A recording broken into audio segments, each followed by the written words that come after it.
we're going to jump right into it. Oh, okay. Awesome.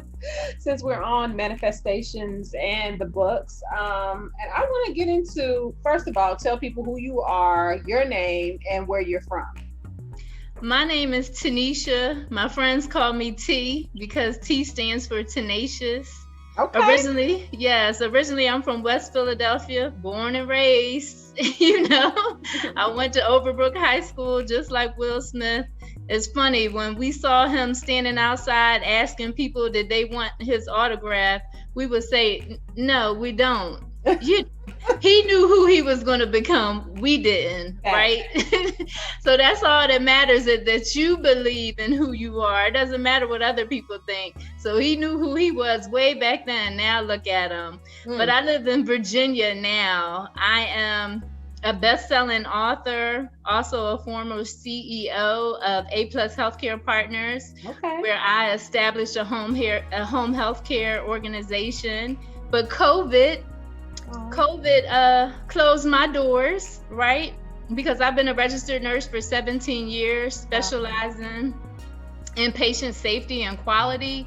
And when COVID hit, I said, I've been giving my life to nursing and, to other people in this manner, in a healing touch manner, for 17 years. So it's okay that I step into a new level, a new dimension of what God has called me to do, and that's healing women from shame and guilt. So I'm embracing this new chapter. It didn't feel that good when my business shut down, trust me, because I worked really hard establishing that business, worked my way up the corporate ladder in hospital administration, which is very hard being African American. A lot of times I was the only Black woman in the room in many boardroom meetings. I still remember my first boardroom meeting when the CEO of a health system asked me, "Are you sure you're in the right meeting?" Oh, wow. Yes. When he said that, a part of me just wanted to, not do the right thing or say the right thing.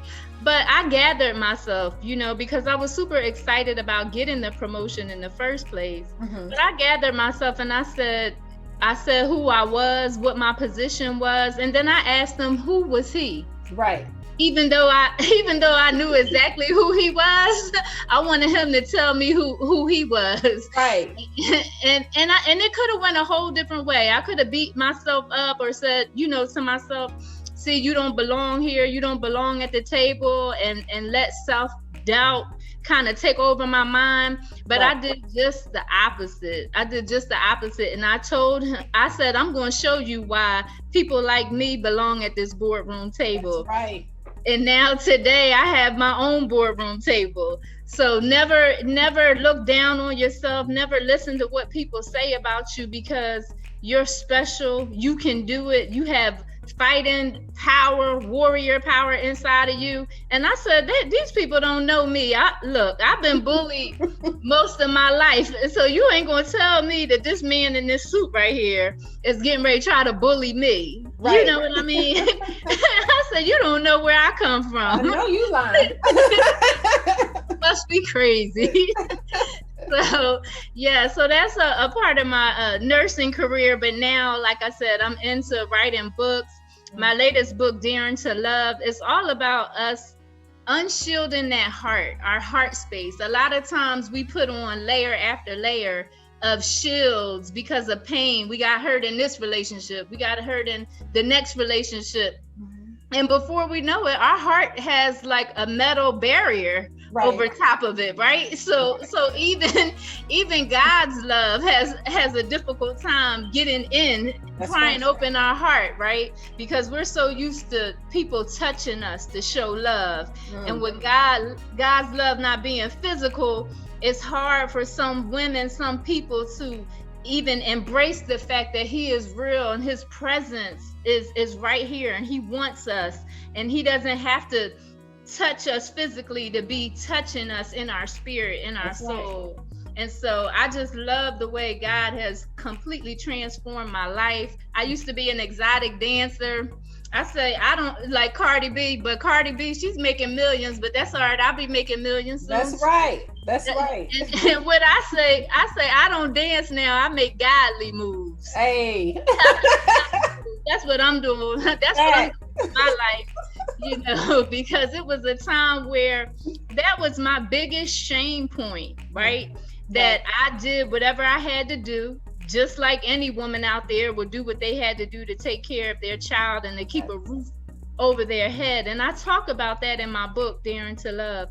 I talk about how I was in abusive relationships and how, because I didn't love myself, I didn't attract anyone that really loved me, right? Because I didn't trust anybody. I didn't attract trustworthy people, right? So you really do attract what you are, even though you say, I don't want somebody that's going to be insecure or jealous. But when you're insecure and jealous, guess what, love? You attract insecure and jealous men, right? Or whomever your partner is. So you're really attracting the very thing that you don't want.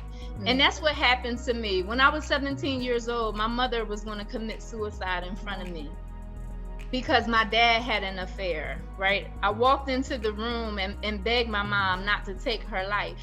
And thank God she did not take her life. But what that showed me at 17, it made an imprint on my mind. And I started thinking, if my dad was unfaithful and he was my hero, he was the greatest man on this earth. I am a daddy's girl, and I still am to this day. And my mom and dad, they reconciled probably 3 weeks later after that event happened and have been together for 47 years now.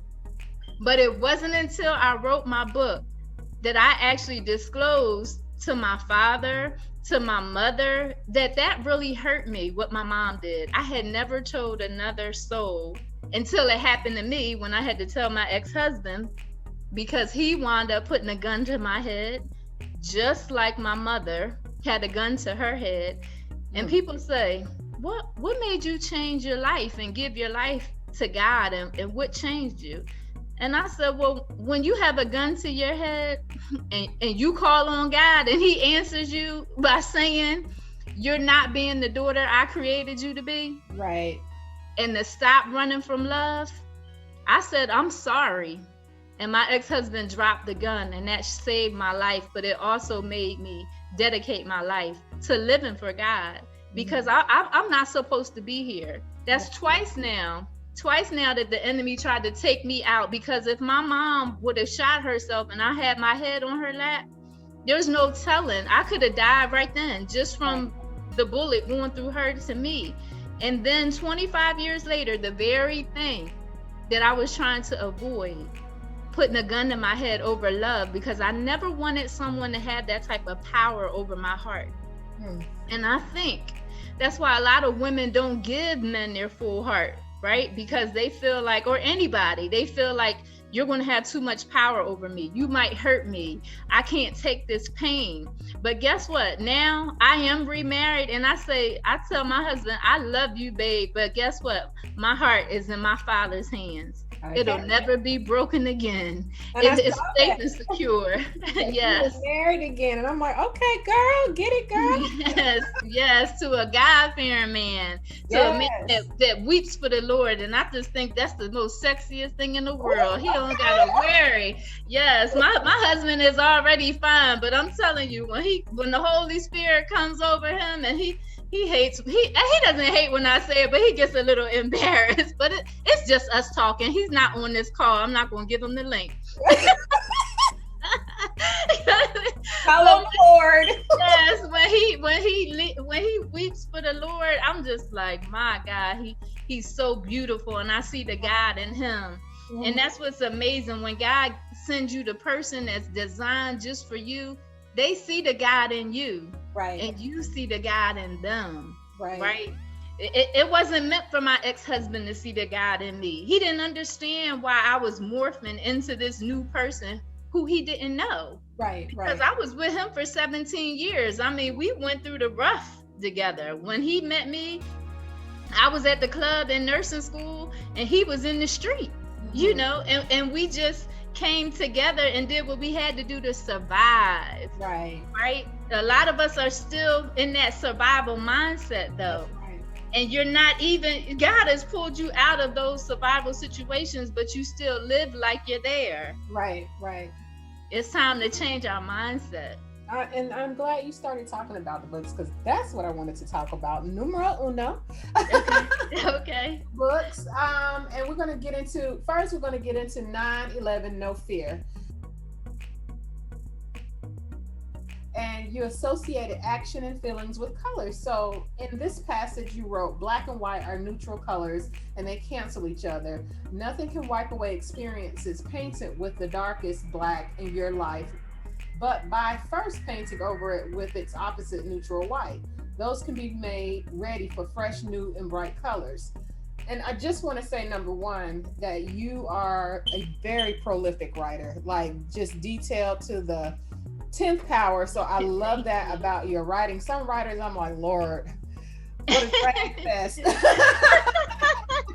Well, thank you. I'm glad I'm on the other side of that. Thank you. You are on the other side. It's not rushed, and it's extremely detailed, which is what made me think about with Dog. She put a lot of thought into this. So with this one passage, tell me what inspired it and how does it apply to your life?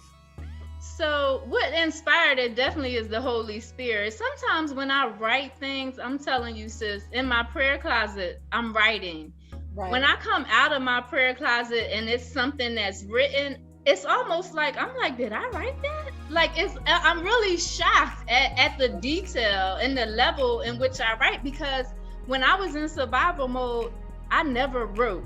Mm-hmm. Right? I've never wrote before. I had never wrote poetry before. I had never wrote, but I see things in picture, mm-hmm. right? And so therefore I write very visual, because right. I like to write like you're right there with me and we open the door. And that passage really came from the storms that we face in life. As I thought about those storms, how God promised, the promise in the sky is the rainbow that will never be flooded. Right. The earth will never be flooded again. That rainbow is a promise. It's a reminder. But we only see it after the storms. Right, the covenant. Right. So the storms of life, when the storm of life is coming, there has to be a rainbow at the other side. And you won't see the rainbows unless you go through the storms. So right. Now I'm learning, look, I still go through storms. And I said, just the other day, I said, I'm going to be like Muhammad Ali, how he rope-a-dope. I'm just like rope-a-doping through what? Okay, that hit right there. Okay, I got, okay. Yes. Because we got to roll through those storms, through those attacks, because if we don't, we'll be on a roller coaster. And I know my peace and joy come from the Lord. They don't come from my circumstances externally. So when I'm talking about painting over things with the opposite white, I'm talking about the light that's within us, just like in our life, in our spirit. We have to let that light shine over that darkness. Mm-hmm. So we paint it with every situation you've been through in life. You can find the good out of it, because God causes all things to work for our good, right? Yeah. And just like my situation where I had a gun to my head, where I was about to lose my life, mm-hmm. even that situation, I said, you know what? That's the very thing that allowed me to hear God's voice for the first time in my life. Wow. Right? And I know that I just got saved 4 years ago on 9/11. So it was an emergency. 911. Hello, come on, it's time. Yes. I'm like, I'm here. I am here, Lord. What more does he have to tell me? So that's where the light and the colors come from, because we have to let our light shine throughout this world. And we're so beautiful. We're uniquely beautiful. We're designed in all different colors, all different shades, all different shapes. And I remember one time I was in the submarine in Aruba, because I love Aruba. That's my favorite place on earth. So if I'm ever missing and y'all can't find me, know that I'm in Aruba. Yes. But I was on the submarine looking around at the depth of the beauty of all the fish. in the bottom of the ocean. We were down like 1,000 feet. And everybody was looking out the window and they were like just gazing, and everybody was like, wow, so beautiful, all the unique different fish. And it just brought tears to my eyes, because I said, just imagine if we would look at people in awe, look at the beauty and the uniqueness of each one of us, because we're so uniquely different. We look at the awe of fish, but don't look at the awe in each other of being unique. You're right. And we're God's highest form, his highest creation. And yet we want everybody to be the same. We want everybody to look the same. If they don't look like us, talk like us, walk like us, then something must be wrong. Right. No, we have to evolve. We have to learn to accept and appreciate the beauty in our own uniqueness first. Right. Our own uniqueness. And then it starts making us see the uniqueness in everybody else. We start to love to see people that are different, that are from different cultures, different nationalities, different backgrounds. We start to appreciate all of those differences. So I'm just loving how God has, I was a grape and he crushed me, right? He crushed me. Now the wine is coming off of me. Now, the good wine. We not talking about no Moscato. No. Look, I don't even drink no more, because God told me, look, you done drunk enough in your 20s and 30s. You're good. It's time to stop. You're good. That addictive personality that you got? No, because I don't drink just one glass of wine. I gotta finish the whole bottle, right? You drink this corner. Don't leave it in the fridge. Like, what's the point? Just give me the rest of that. So now look, I even put water. I put my water in champagne glasses, like big champagne glasses, to feel like I'm still sipping on some wine. It makes me feel classy and elegant. I said, I know when I'm in class and coaching classes and I'm drinking my water, I said, I hope these people don't think I got a big glass of vodka or shit. You gotta be when you drink your water, girl. Right. And I said that, and somebody messaged me, right? She was like, Taneisha, is that rosé you drinking? Because it was it's called rose, but it was grape juice. You know the Welch's, sparkling grape juice or whatever, but it was called rose. I said, yeah, it is rose. I said, but it's non-alcoholic. She was so weak. I said, oh my goodness, I hope my coach don't think I'm over here getting lit while he's trying to coach. Got to do. Yes, hey, yes, do you, right? Do you. So yes. My next question is about daring.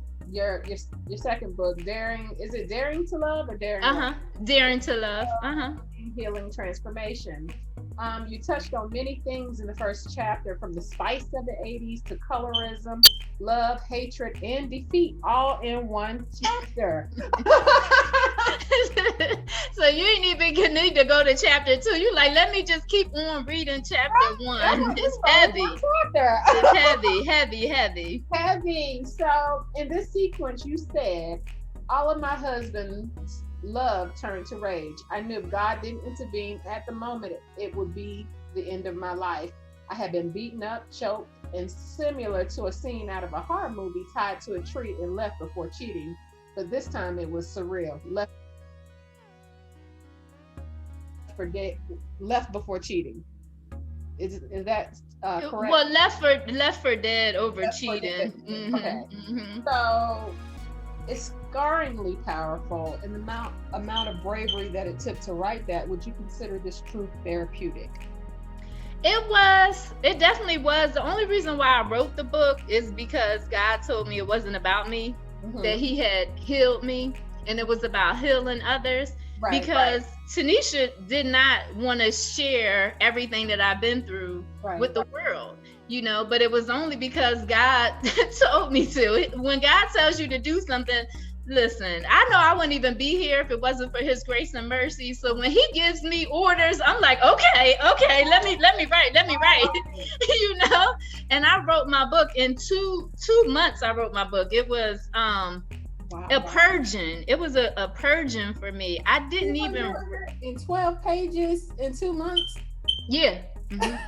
Yeah. Girl, you was a writing machine. Yeah, I was writing every night till 3, 4 in the morning. I just had to get it out of me while I had the courage and the ability to be obedient, right? I was still in that grateful, whatever you say, God, whatever you say. I was in one of those moments. Right. And I still am at different times. Some days is better than others. Some days I like to have a debate with God. Like, I really don't want to do that. But like his child. If you say so, okay.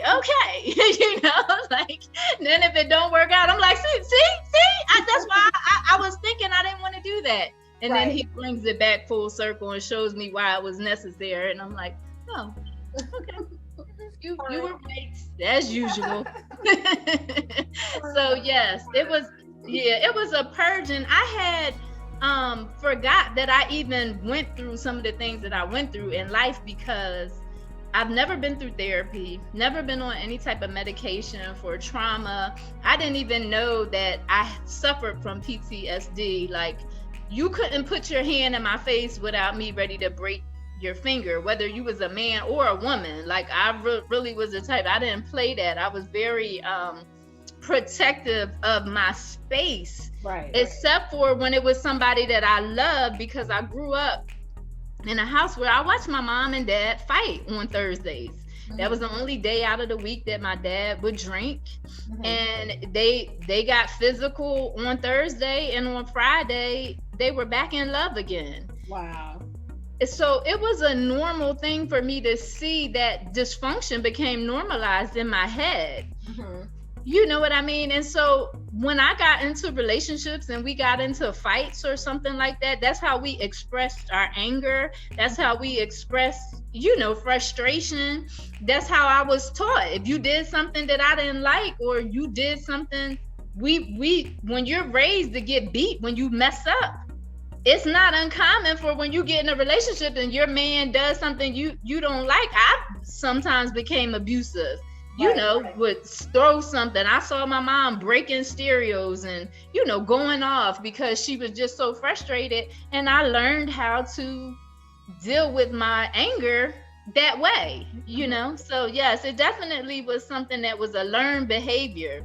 I learned how to be that way. So to be in abusive relationships and make up, it really wasn't that strange to me. So when people, a lot of people look down on women that stay in abusive relationships without understanding the why. And if you've never been in someone else's shoes, like, don't judge. You don't know why that woman is staying in that relationship. You don't know if she never felt another human being love for 30% of the time, but it was better than no love at all. You just don't know, right? You don't know if that's the only way that she could keep a roof over her head to provide for her children, and she can't bear the thought of living in a shelter. You don't know, right?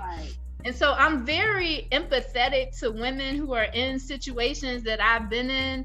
I'm very non-judgmental. I say my brokenness is the very thing that made me beautiful, because in my broken times is the times that I was on my knees and God was healing me and rubbing my head and holding me in his arms, even when I didn't know it was him holding me together. Like, there's no reason why I shouldn't be out of my mind. There's no reason why, like, the things that I've been through, being tied to a tree, guns being put to my head, being choked, abused, and I'm still a loving human being.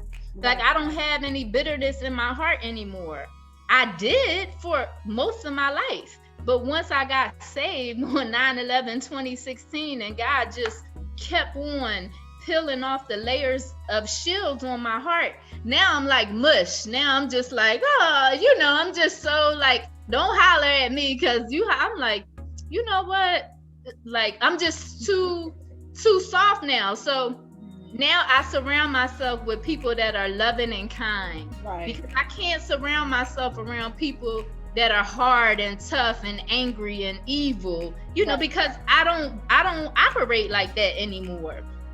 And so I'm just blessed that God has changed me and changed the people who he's affiliated with me with. Even my husband, like, people say, how do you have a better relationship with this husband? Like, how do you not get into arguments and, you know, stuff like that? And it's not that we don't argue, but what it is he's a God-fearing man. I'm loving and kind now. So I attracted a man that's loving and kind. Right. I'm honest and trustworthy. So I attracted a man that's honest and trustworthy. We were even born in the same hospital. Wow. Yes, in Harrisburg. And I moved away from Harrisburg when I was 5 years old. Oh. Our grandmothers were roommates in the nursing home together.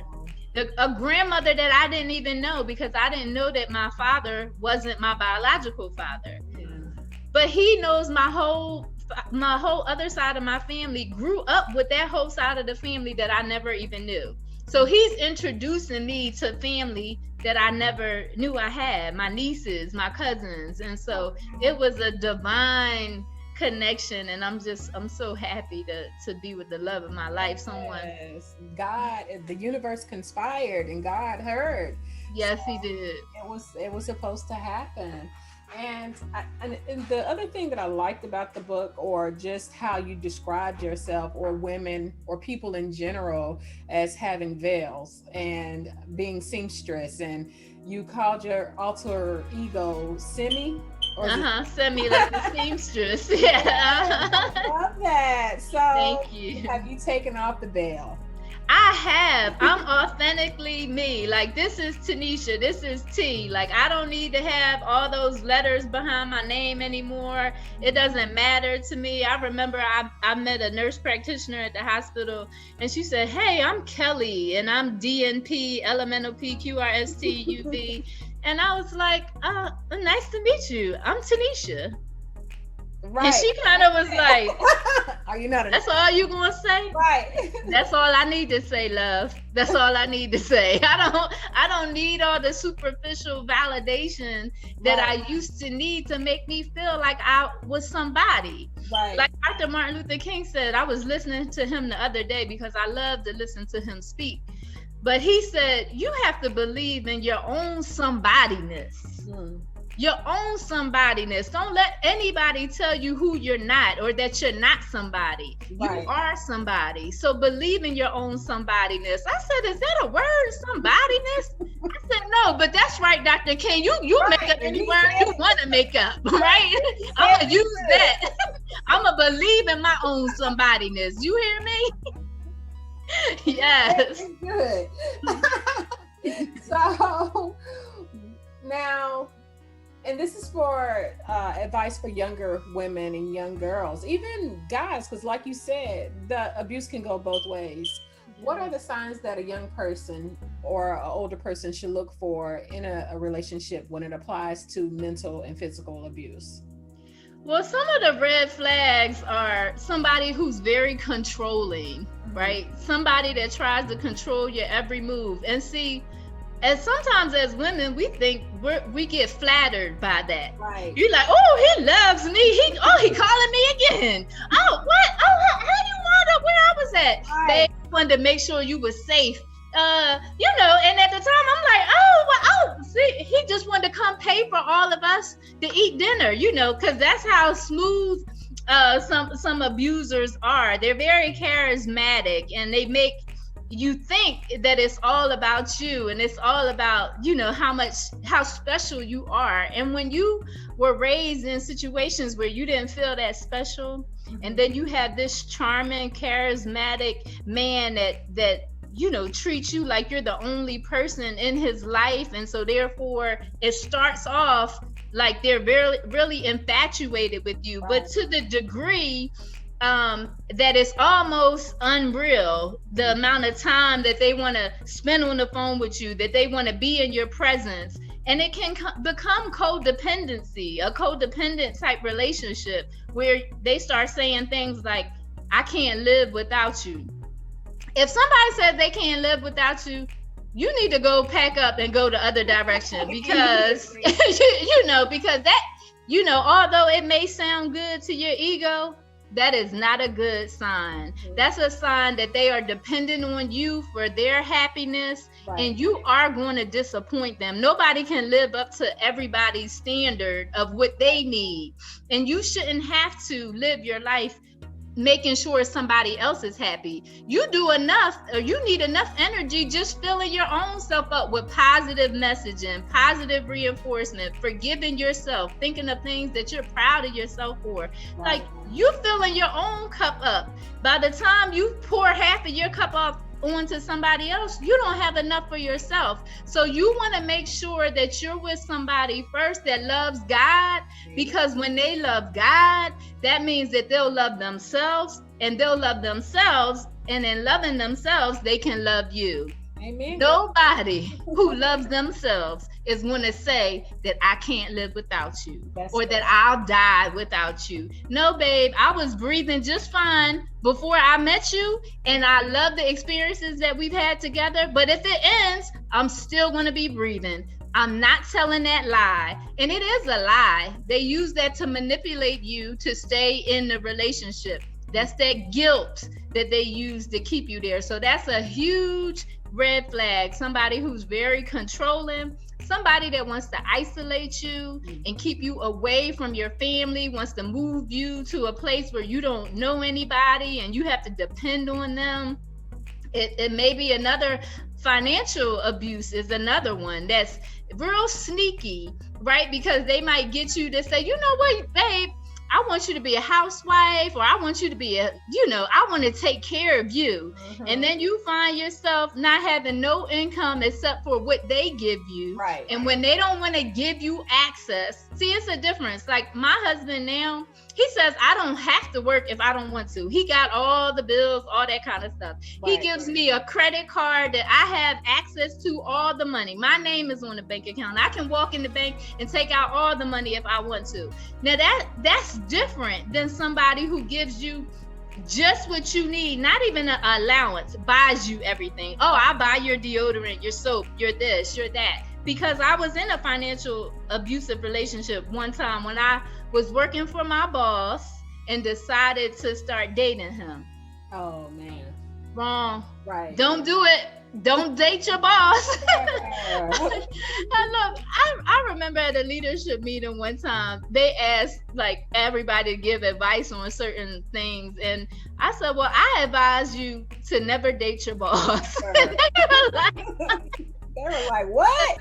Yes, I said, because I stopped getting a paycheck. Oh my God. Because I was his girlfriend. So he made me feel like, oh, well, you don't need a paycheck. Here's the Lexus coupe. Here's this, here's the clothes. Let's go shopping. He always took me shopping. I bought whatever I wanted or picked out whatever I wanted, but he never gave me access to the money. So when someone is controlling you, not giving you your own money, that's another sign. Wow. When somebody is constantly cheating on you because they need their ego filled up by other people, that's going to be a form of emotional abuse. Right. Because even though they're not physically hitting you, the pain for someone betraying you and cheating on you feels just as heavy and just as hard as someone smacking you or physically, doing something to you. And if they hit you once, don't believe that that's the last time, because what happens is you are the one that dictates how people are going to treat you.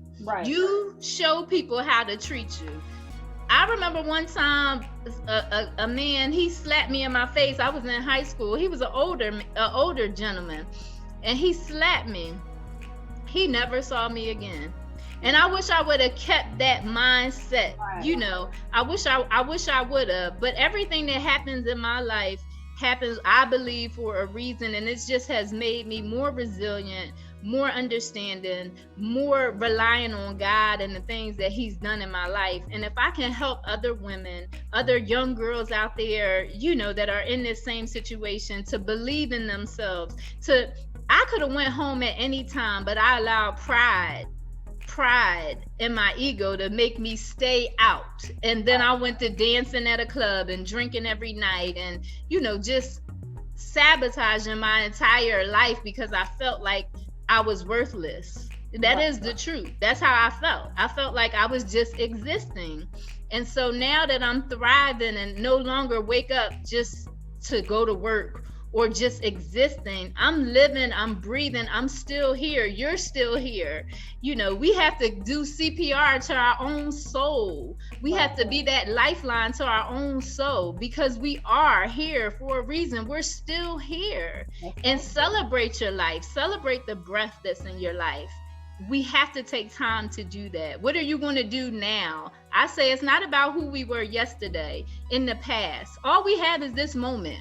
So in this moment, I want to be the best version of myself. I don't know if tomorrow is coming, but today, right now, in this moment, let me reflect my authentic self, the God that lives in me, the reflection of his light onto whoever is listening.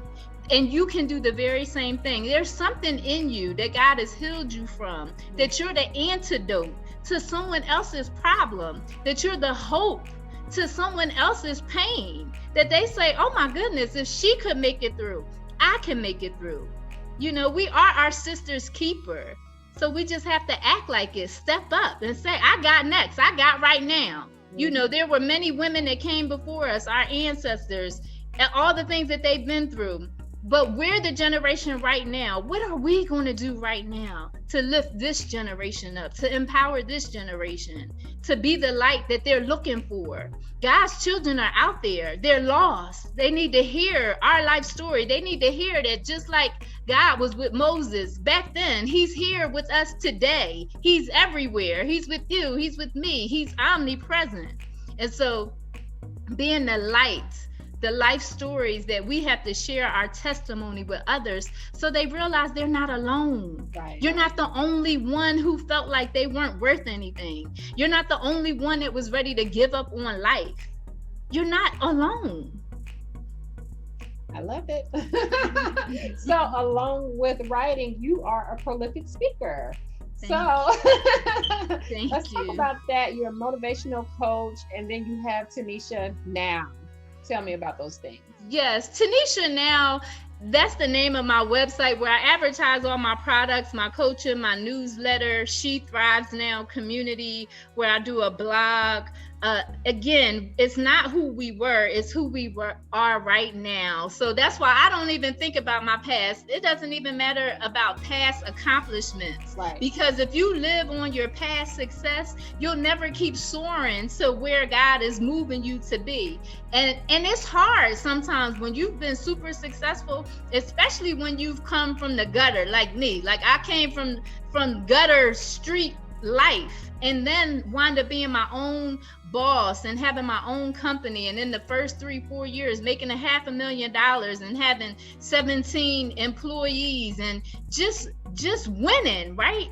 And then divorce, and then loss of my company, and then loss of my finance, and just recently I had a miscarriage, right? So, and I'm 47 years old, and I was so excited about the miracle because I don't have an ovary, I don't have a tube on that side, and I'm like, this is a miracle. I got pregnant my first year anniversary, and I was so excited, right?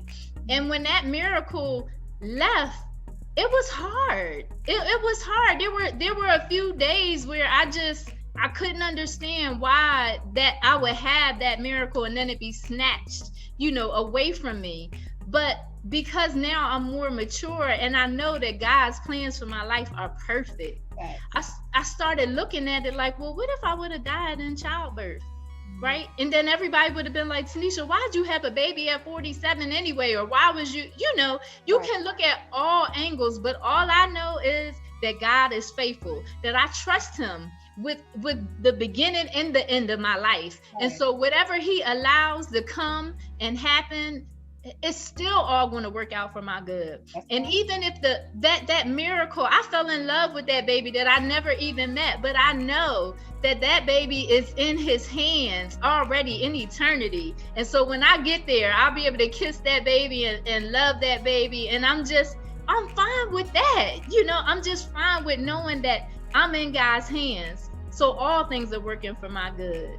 All Right. things. Finish until a good work is done in you. So Absolutely. and then the motivational, like you are certified Les Brown motivational coach. Yes, yes. I finished the Power Voice, and to learn and be coached by Les Brown is just amazing. As a matter of fact, this March coming up, when he heard me speak, and I did one of my poems called No More Fear, because I was talking about how fear paralyzes people from living their dreams. It paralyzes people from love. One of the reasons why you won't love somebody with your full heart is because you're afraid. Right. You're afraid of the consequences that may come.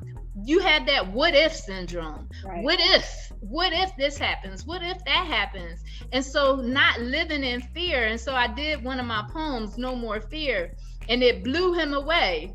So much so that he's doing a women's conference in March, and I'm going to be one of the featured speakers. He also asked me to send him my books because he wants to hook me up with a producer that can put music behind some of my poetry so that it can minister to the world. And I also just put it out there this morning. I said, I would love for BB Winans or CC Winans to sing the songs that I've written in my poetry, because they can easily minister to people through song. Right. And I always give God all the glory. My book, Daring to Love, I already told God, when I'm up there getting my Academy Award winning Oscar for Best Picture, I'm giving you all the glory, God. You don't have to worry, because he's done so much for me. I'm one of those children who really believe what the word says, that those who he has forgiven for much love him much. Right. And that's why I love him like I do. I love that song. That's why I love him like I do. I love that song. Yes, because I am her. I'm the woman at the well. I'm the woman with the alabaster box. And I'm okay being that woman, because we are the ones who love him the most. That's right.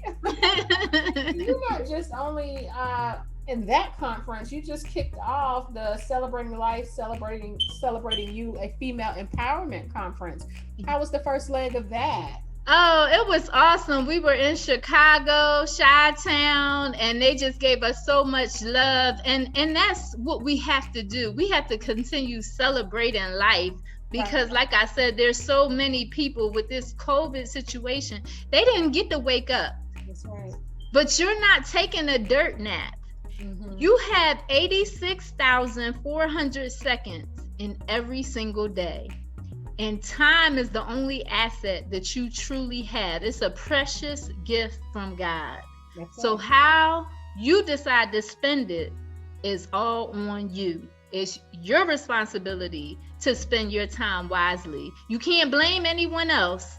It's your responsibility. So celebrate each moment. What can you do in this moment? Because you can't change yesterday. Right. All you can do is look towards the future, but be the best you in today, the best you now. I'm also speaking in the Women on Fire conference, January 1st through the 3rd. So that's another huge opportunity where I get to speak. And I'm just so thankful for all the speaking opportunities that I have. I want to speak all over the world, helping women break shame and guilt cycles. Because if I could stand up here and say, yes, I used to be an exotic dancer, I used to be an abuser, an adulterer, all of those things used to be. I'm not those things anymore. So it doesn't matter that I used to be those things. But if it'll help you understand that you're not in this alone, that all of us have been through trials and tribulations. But I refuse to let the enemy seal my lips with pride and ego and shame and guilt. I'm opening my mouth and I'm giving God all the credit that he is due for everything that he's brought me through. Okay, girl. Yes. I will not be quiet when it comes to giving God his glory. Oh, that's all he wants is the glory. Absolutely. He gave you a story, but he won't, for you got a ring for a reason, because he never left you. So he wants to do that. Yes. So, thank you, sis. You're welcome. So you have another book coming out, as you mentioned, at the top of the interview. Can you talk a little bit about that? Well, I can. It really, I'm not going to say the title, Okay. because it's still, when I say it's Still in fresh, development. yeah, it's still in development, but it's so powerful. It's a Yes, it is. children's story that's all about self-image. I ask God, how can we help our babies stop being molested, stop being bullied, start understanding that their body is their temple? Because as women, a lot of us are disconnected from our bodies. Right. Because our bodies have been abused, they've been trampled on, they've been misused, and so therefore we have disconnected completely. I know I did. When molestation started early in my life, I figured, well, you can have my body, but you can't have my heart, my mind, my soul. I don't care about my body. I didn't think it was worth anything. That's why it was easy for me to be promiscuous. It was easy for me to make the decision to be an exotic dancer. Not easy, because I felt shame about it, and I had to drink every night to get me through it. My girlfriend, she was okay with it. She's like, girl, you better come make this money, that type. And I'm just like, right, exactly. I could write a real Players Club from the dancer's perspective. Okay. I really could. So it just depends on if that's a place where God wants to lead me to use me in that way, because that's how God will do. The very thing that you're ashamed of is the very thing that he'll use to inspire, empower other women. Because even if you're a woman who didn't dance like me, but you were a woman that was forced to do things that you're not proud of to survive, that you stayed in certain relationships or abuse or even prostitution or even abortions, where some women still live in that cycle of shame and guilt from decisions that we make. How God is going to free so many women from the things that I've been through, so they can say, well, Taneisha, she's not ashamed to tell her story. Right. So why should I be ashamed to tell mine? Because our story is our testimony. It's a testimony of God's goodness in our life.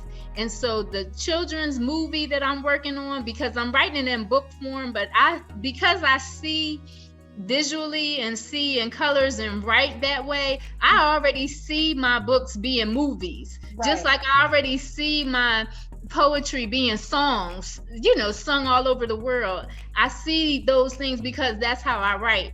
Right. So I'm going to get it done. This project will be done in the next 6 months. I'm asking God to do it expeditiously, because it's needed. It's needed right now. And I don't want to die with any gift that God has placed inside of me to manifest in this world. And your viewers shouldn't either. There are gifts that are inside of you that have to come out for this generation to be empowered. You have something special. It's hiding right inside of you. A lot of times we look everywhere else for greatness, when greatness is right inside of us. Mm-hmm. You are right. I am great. So yes, you are great, beautiful, smart, intelligent, bold, all of the above. Yes, queen vibes. Yes, absolutely. So can you tell our viewers and listeners where they can follow you, how they can get those books, and just stay up to the minute with everything that you have going on? Thank you. Yes, you can follow me on my Facebook, Taneisha Ramsey. You can go to my website, TaneishaNow.com. On Instagram, I'm under my full name, Taneisha Ramsey. I am going to switch everything to Taneisha Now, but you can get my books off Amazon. You can go to Wordy, which is my publisher, Wordy with 3 E's at the end. But if you want a personalized copy, you want to hear from me, go directly to my website, Taneisha Now, and I'll be happy to write an empowering message in there for you. I'll be happy to stay in contact with you. I have a community, She Thrives Now, on Facebook. You can ask to be a part of that group and hear all the latest things that's going on. She Thrives Now, Inc. I have a television show coming out in January called She Thrives Now, Inc. with Believe Believe in Your Dreams. I actually just got promoted to international director for Believe in Your Dreams Network, where we're going to take over the digital media scene, and God is just revealing his children so that they can flood the media with his goodness. We tired of the devil and all that nonsense. I don't even watch TV because normally it's nothing on TV to watch, and you're not going to program my mind with all that nonsense and negativity. But Believe in Your Dreams Network is getting ready to flood the digital scene with all empowering shows. My show, She Thrives Now Inc. It's so many other women's shows that are coming this January. So I'm super excited about that. Congratulations. Thank you. Is there anything else that you're working on? Well, I would think my book being a movie, that's enough. That's gonna be done. Yes, no. Wow. The only other thing I'm working on is getting a house in Aruba, because I want to build a house, but I want it to be in Aruba because I love the ocean. I love nature. And so just being in that type of environment, that's my next personal goal. And again, just to speak all around the world, breaking shame and guilt cycles off of women. I'm every woman's sister, girlfriend. You could talk to me about anything. It ain't nothing that I ain't heard. It ain't nothing that, I'm not one of them clutch my pearls type of, no, that is not me. That's not me. That's why I said I could never be a pastor or something like that. Well, I don't know what God, whatever he wants, but I'm just saying, right. I would be like, okay, like she got something to share. Yes, let her speak, Right. Okay. Lord, you're good. But the right minister is going to preach the right, whatever it is destined for you to do, and he's going to allow you to do it in whatever form, that whether it's ministering, because I do see ministering in you. So you can be who you are and still be a minister. Absolutely. Your little wine glass. Water. Exactly. Like, this is water. Now look, my liver is nice and water. Holy water. All right, let me sprinkle some. You better get some of this water right here. If you're drinking this water, you won't be thirsty. Ain't that what Jesus said? Get some of my water and you won't thirst no more. That's right. Thank you so much. You have been an extreme joy and definitely a phenomenal woman. You are already worldwide. I don't know if you realize that. Like, the good thing about virtual is you're touching people in so many countries, so many states, so many cities, and you don't even realize that you're already there. So kudos to you. Amen. Thank you, sis. I appreciate the opportunity to be here. I would love to come back. If you have a way for your viewers to ask questions, let them ask you questions and I'll come back and answer those questions. Yes. Hey, let's talk. You know what I mean? Yeah, I love questions. 2021 is our year, girl. Yes, it is. We are taking over. Big facts. So thank you so much. Thank you, sis. Bye.